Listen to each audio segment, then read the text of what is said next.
Persuasive writing. A proposal is nothing but a written argument. Yes, it's a written argument convincing your reader to buy what you are selling, or it's a written argument that should be A, personal, 2, convincing, and 3, conclusive. So this is the what. Persuasive writing should have 3 key components. It should be personal, as if you are talking to somebody. It should be conclusive, because it should be projecting that you are the right person.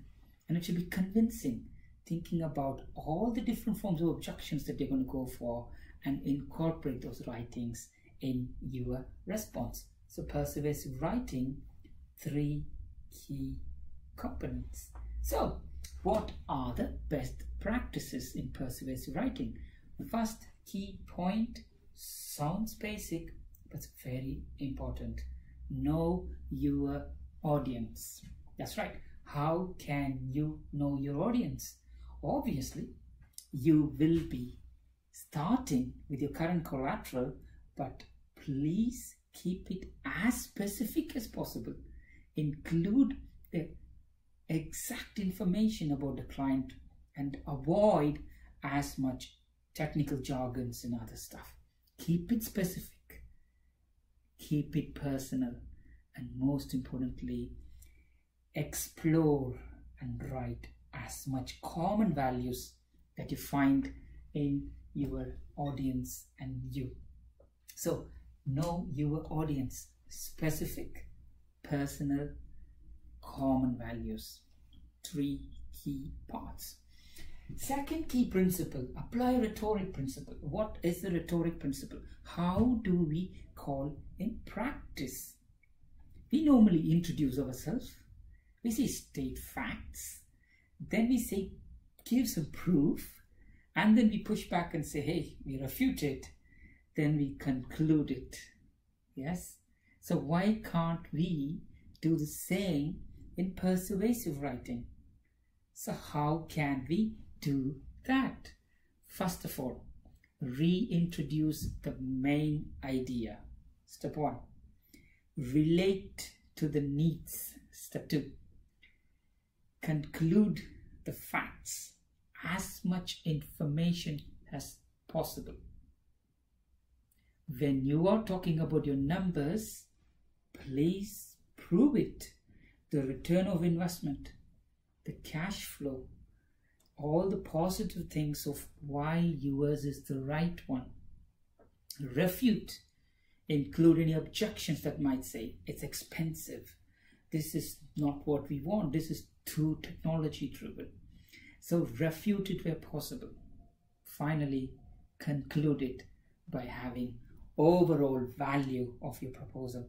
So use rhetoric principles and get to the bottom of it. How do you do that? Reintroduce, relate, state, prove, refute, and nothing but conclude. Yes? So the next key part is establish the validity with logic. How do you establish your validity with logic? Nothing but your proofs, your technical specifications. You have done it in the past. Your customer references. All these things comes in play. Establish your validity with logic. But at the end of the day, this is all about emotions. So you do need to appeal to their emotions. How can you appeal to their emotions? You can include what it means to them. What is the cause of inaction? What if we don't do anything? How will it impact them? And use what we call the fear factor. Cause of not using yourself and the impact this might create to them. And most importantly, use different words, the common words, the concluding words, and ensure your words here appeal to their emotions. Finally, why do you think they should buy you? Or not on an ethical standard, Number 2, common sense standard, which you're talking about. Express your ethics. Express your ethics where possible. The mutual respect that you have on them. Your sustainability, your environmental friendly, your way of treating your people. All these things should go here. Express ethics. 4 key parts. Apply rhetorics. In rhetorics, structure like an argument.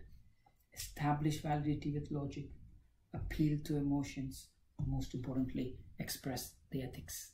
So, it still goes on. You obviously need to anticipate your readers' questions, because refuting is one of the major things in a persuasive writing. So you do need to incorporate what are the questions. Have an independent reviewer where possible. Sit in the customer's shoe. Why are they buying? Why wouldn't choose you? So what are the other questions that they might have? Include it where possible and anticipate and write those in response. What competitors will do. Why would they not choose your competitor, not you? Add those things here. Anticipate your reader's question. Your reader, again, could very well be anybody in the supply chain. Target accordingly. Respond accordingly. Cialdini, the man with an art of persuasion. The Bible, as they call it in the marketing world. Cialdini has 6 core principles. Number 1, reciprocity. Give them free values. Give them free stuff. Here we go. You could visit my company to understand really what we're doing. This is a case study that I can share with you. Reciprocity, scarcity. This is only available for a certain period of time. We cannot take more than 3 customers. And this solution, we are only going to use with 1 key partnership. Scarcity. Authority. You are the defined leader in your industry. This is how you approach the market. This is why you are the leader in your industry. Number 4, consistency. The references. This is how you are performed consistently. This is why customers should come in. You are a safe pair of hands. Show them that. Testimonials, references, showing the consistency. Again, liking. End of the day, people buy you. It follows a pattern. Know me, like me, trust me, then they buy you. So 4 principle, they need to like you before they buy you. Final point is a social proof. You already touched it. Who have used in the past? The testimonials, the case studies, and the other customers that you can relate on. Video, written testimonials, anything. Cialdini, 6 key principles. Incorporate where possible in your persuasive writing. Number 4, obviously use graphics and multimedia, the pictures, the infographics, the stories. Wherever possible, use it to justify your persuasive message to your client. So, key best practice. How can we apply the same logic, not in a return proposal, but in social media? Social media, obviously, you have to follow the same thing, but 4 key elements comes with it. Number 1 needs to be brief, short, sweet Twitter. 100+ words. That's all. Just get on with it. Next, it needs to be presentable. Needs to be solid. Number 3, it's constant. This is always happening. So you would need to have it here. The messaging, once it's out, it's always there. Number 4, most important thing, it's free. Yes. So this information is always available in the public domain. So follow the same principles, but keep it brief, keep it personal, keep it constant, because it's always going to be around and you do know it's free. Pitfalls. While you're writing it, is it worth asking them what you want in return to what they're asking you to do? 100%. Ask for what you want. This will only work if you do this. This will only work if you do this. Number 2, another thing, it's no is not acceptable. If they come back with saying no in a persuasive writing, just say how to make it yes. Obviously, winning and losing are part of it, but when you incorporate the no, what could make you no, if you use it in your proposal, that becomes persuasive writing. Remember, proposal is nothing but a written argument. Yes, personal, convincing, conclusive. That's all. Persuasive writing.